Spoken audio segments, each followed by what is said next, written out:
What got into your head para gawin yun?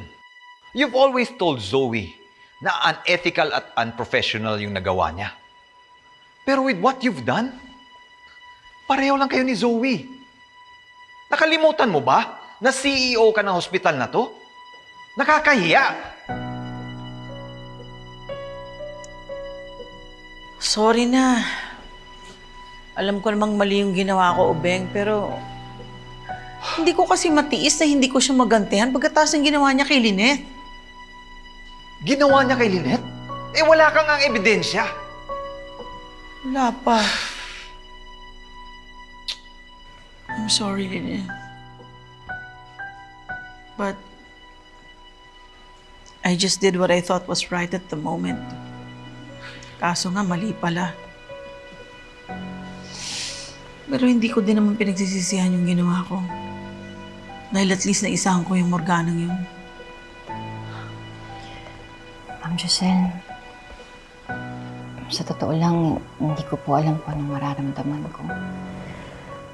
Kasi po,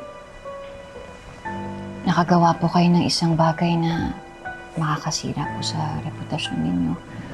Tsaka po sa posisyon nyo dito sa Apex bilang CEO nang dahil po sa akin. Please don't feel like that, Lynette.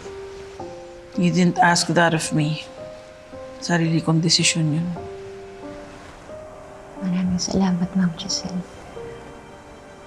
Pero sana po, hindi nyo lang ginawa. Kasi po, ayoko pong mapahama kayo ng dahil sa akin. Ate, tama si Lynette. Sana hindi mo nalang ginawa. Eh paano kung mas malala yung nangyari kay Morgana? Eh di para ka na rin si Moira.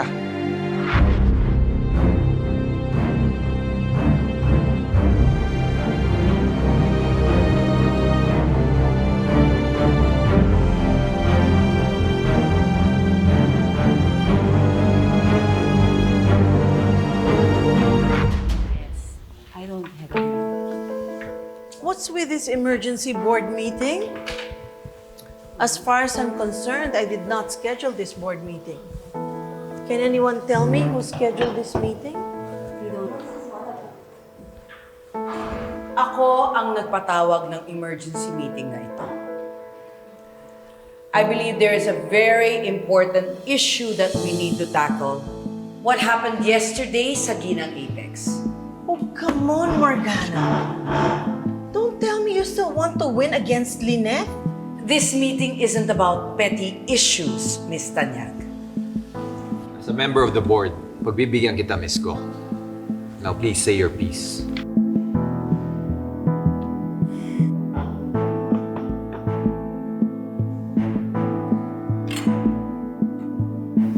I just want to be seen and heard. I will not go into details dahil alam niyo namang lahat ang mga pangyayari. I'm sure you're all aware of what happened to me. In fact, I nearly died nang dahil sa ating pinakamamahal na CEO ng Apex, si Miss Giselle Tanyag. She almost killed me. For what? For vengeance? Ganyan ba ang pamamalakad ng isang CEO? I mean, what did I do to deserve this kind of treatment? I came here to celebrate with all of you. Nagpatayo pa nga ako ng Women's Center. Tapos ito yung isusukli niyo sa akin? I mean, what did I do to deserve this?